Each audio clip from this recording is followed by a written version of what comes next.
अस्सलाम वालेकुम, this is Abida Shahid, clinical psychologist and speech therapist.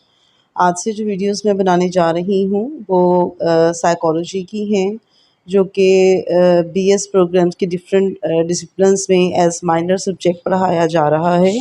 उस हिस्से में आज जो सबसे पहली वीडियो मैं बनाने जा रही हूँ वो है what is the difference between operant and classical conditioning and write a brief note on psychoanalytic theory. ये मेरा आज का टॉपिक है जिस पर ये वीडियो बनाने जा रही हूँ। इससे पहले कि मैं वीडियो स्टार्ट करूँ, अगर आप मेरे चैनल पर नए हैं तो सब्सक्रिप्शन के बटन को प्रेस करके बेल आइकन के बटन को ज़रूर प्रेस कर दीजिएगा, ताकि हर नई आने वाली इन्फॉर्मेटिव वीडियो को आप सबसे पहले देख सकें। वीडियो को लाइक और शेयर ज़रूर किया करें, ताकि जो दूसरे स्टूडेंट्स हैं या कोई भी दूसरा पर्सन जो इस हवाले से उसे कोई इन्फॉर्मेशन रिक्वायर्ड है तो इस चैनल पे विज़िट करके अपनी इन्फॉर्मेशन को गेन कर सके।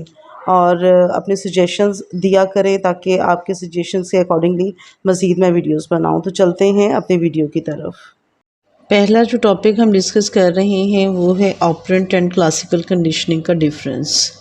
अच्छा, जब इस तरह के सवाल आते हैं ना जिसमें आप लोगों ने डिफरेंस लिखने होते हैं, लाइक किसी भी दो चीज़ों के बीच का आपने डिफरेंस बताना होता है, तो उसमें जो सबसे पहले आपने उन दोनों चीज़ों को डिफ़ाइन करना होता है कि वो क्या हैं। उसके बाद फिर आप उनकी डिफरेंस की तरफ आते हैं। लाइक अगर हम क्लासिकल और ऑपरेंट कंडीशनिंग के डिफरेंस को बात करेंगे तो पहले हम ये देखेंगे कि ये ऑपरेंट कंडीशनिंग या क्लासिकल कंडीशनिंग है क्या चीज़ें। ठीक है, पहले हम बात कर लेते हैं ऑपरेंट कंडीशनिंग की। ऑपरेंट कंडीशनिंग जो है इसको हम इंस्ट्रूमेंटल कंडीशनिंग भी कहते हैं। ठीक है, और ये लर्निंग का एक ऐसा तरीका है जिसमें रिवॉर्ड और पनिशमेंट के थ्रू जो है वो बिहेवियर को मॉडिफाई किया जाता है। यानी बिहेवियर की जो मैनेजमेंट है, बिहेवियर में जो चेंज लाना है, बिहेवियर को मॉडिफाई करना है, उसके लिए रिवॉर्ड एंड पनिशमेंट की टेक्निक इस्तेमाल करते हुए लर्निंग प्रोसेस को जो है वो बेहतर बनाया जाता है।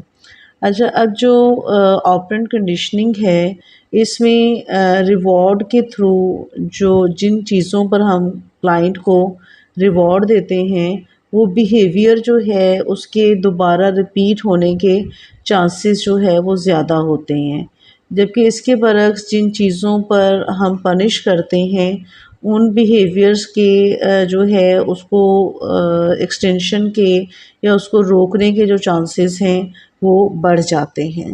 ऑपरेंट कंडीशनिंग की जो थ्योरी है ये स्किनर ने पेश की थी। क्लासिकल कंडीशनिंग की थ्योरी जो है यान पॉवलोव ने दी थी। इसमें जो है उसने बताया कि जो लर्निंग प्रोसेस है उसमें किस तरीके से एक नेचुरल स्टिमुलस के साथ किसी दूसरे स्टिमुलस को कनेक्ट करके उसको उसके साथ जोड़कर कंडीशन्ड करके हम चीज़ों को सीखते हैं। इस सिलसिले में उसने एक डॉग पर तजर्बात भी किए जिसमें जो है वो डॉग को जो फूड देता था तो फूड देने से पहले जो है वो एक बेल बजाता था। तो जब डॉग ने इस चीज़ को सीख लिया कि उसको खाना देने से पहले एक बेल सुनाई देती है, तो उसको फूड मिलने पर जो रिएक्शन होता था वो रिएक्शन जैसे ही वो बेल उसको सुनाई देती थी तो उसका वो रिएक्शन यानी उसके मुँह से सलाइवा आना शुरू हो जाता था। यानी उसने जो नेचुरल स्टिमुलस था उसके साथ कंडीशन कर दिया एक बेल को, एक जो दूसरा स्टिमुलस था उसको। तो उस जो कंडीशन स्टिमुलस था उससे अब वही रिस्पॉन्स आ रहा था जो कि नेचुरल स्टिमुलस से आता है। तो यानी जब हम किसी भी बिहेवियर को सीखते हैं तो उसको सीखने का एक ये तरीका भी है कि हम उस चीज़ को समटाइम डायरेक्ट नहीं सीख पाते हैं तो उसको किसी दूसरी चीज़ के साथ लिंक करके, किसी दूसरी चीज़ के साथ उसको कंडीशन करके तो हम उसको लर्न करते हैं। इस सारे प्रोसेस को क्लासिकल कंडीशनिंग कहा जाता है। क्लासिकल और ऑपरेंट कंडीशनिंग को डिफ़ाइन करने के बाद अब हम इनके डिफरेंसेस देखते हैं कि इन दोनों में डिफरेंस क्या है।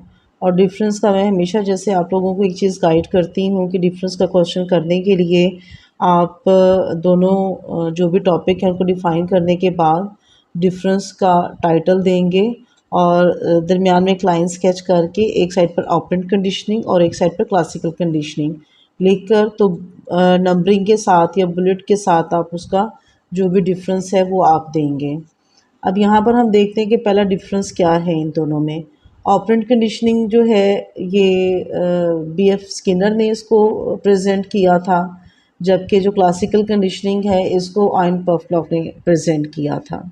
सेकंड जो इसका डिफरेंस है, ऑपरेंट कंडीशनिंग जो है ये कॉन्शियस लर्निंग है, जबकि क्लासिकल कंडीशनिंग जो है ये आपकी अनकॉन्शियस लर्निंग कहलाती है। क्लासिकल कंडीशनिंग जो है इसमें जो रिस्पॉन्सेज होते हैं वो इनवॉलेंट्री होते हैं, ठीक है, जबकि जो ऑपरेंट कंडीशनिंग है उसमें जो होते हैं रिस्पॉन्सेज वो वॉलंटरी होते हैं।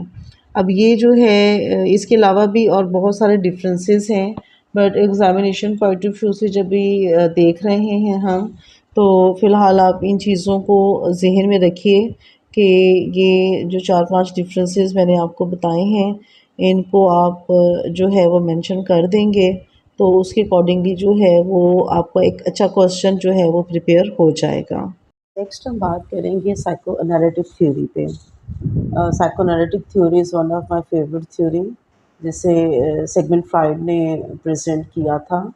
और सेगमेंट फ्राइड जो है ये कहता था कि जो हमारी जितनी भी जो हमारा बिहेवियर है वो डिपेंड करता है हमारे अनकॉन्शियस मोटिव्स पर, कि हमारा जो लाशऊर है, हम बचपन से लेकर जो करंट स्टेट होती है उस वक़्त तक हम जो भी ऐसी चीज़ें हैं, जो भी ऐसी ख्वाहिशें हैं जो फुलफ़िल नहीं हो पाती हैं या जिनके लिए एक हमारे दिल में कसक रह जाती है, वो तमाम चीज़ें हमारे अनकॉन्शियस का पार्ट बन जाती हैं।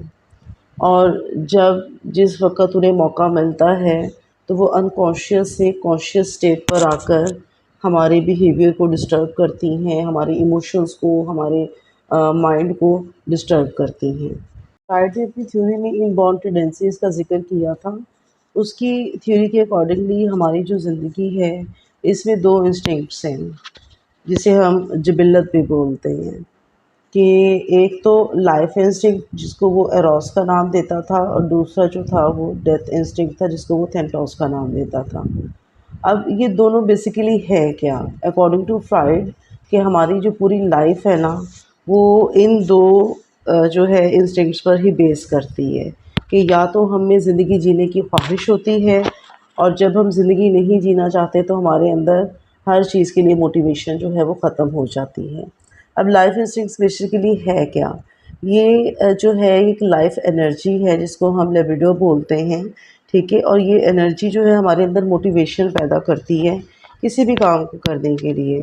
लाइक हम अपनी लाइफ में किसी को पसंद करते हैं, किसी से मोहब्बत करते हैं, किसी के साथ हमदर्दी करते हैं, किसी की हेल्प करते हैं, यानी वो तमाम काम जो हम अपने दिल से कर रहे होते हैं, अपनी ख्वाहिश से कर रहे होते हैं, तो वो लाइफ इंस्टिंक्ट्स का नाम देता है, जिसको कि वैसे मैंने अभी बताया कि एरोस भी बोलते हैं।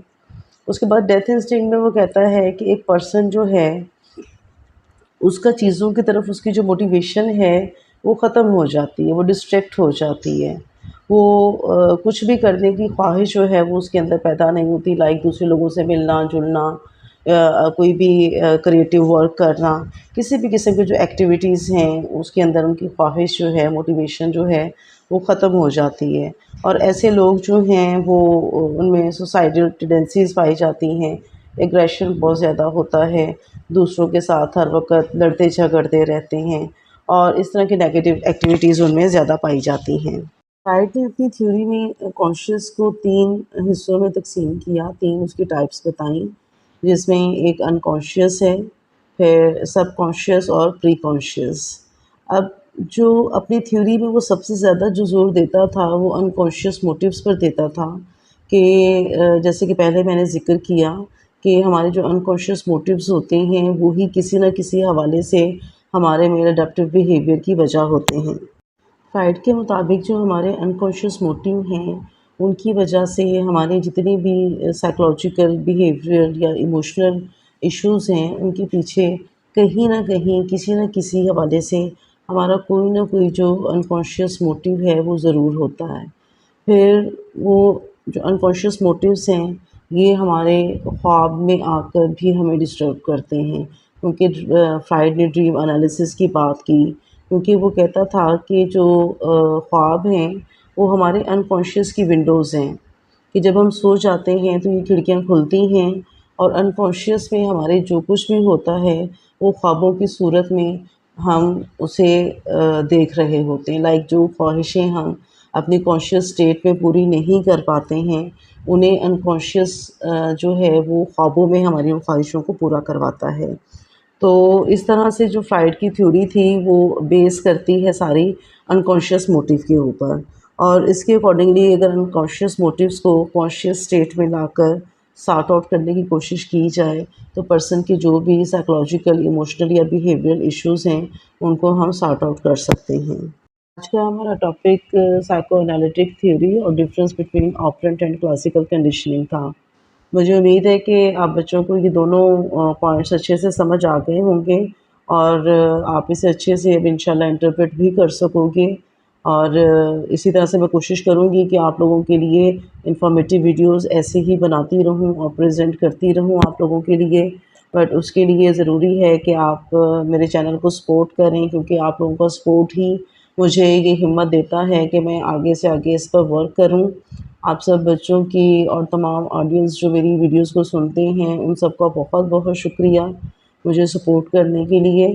और मिलते हैं नेक्स्ट वीडियो में इंशाल्लाह। तब तक के लिए अल्लाह हाफ़िज़, अपना बहुत ख़्याल रखिएगा।